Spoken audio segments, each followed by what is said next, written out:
Leo tuna jambo jamani.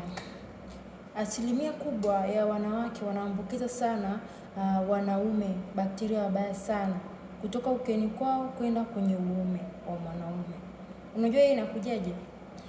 Mwanaume anapokuwa anashiriki tendo na mwanamke ambaye ana bakteria wabaya ukeni kwake, yani ana maambukizi ya bakteria wabaya ukeni kwake, yule mwanaume aendi kupata maambukizi ya bakteria wale wabaya kwa muda ule mfupi, ila atakuja kukaa baada ya miezi 6, miezi 7, hata mpaka mwaka.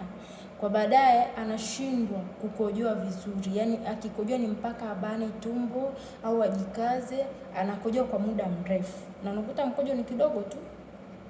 Lakini kingine, anaweza kapata maambukizi kwenye korodani zake. Hii ipo sana, nimeambiwa sana. Yaani sio kama nawatetea wanaume, hapana, lakini asilimia kubwa ya wanawake wanashiriki kuwafanya wanaume wapate maumivu kutokana na maambukizi ya bakteria wabaya kutoka ukeni kwa mwanamke kwenda kwa mwanaume.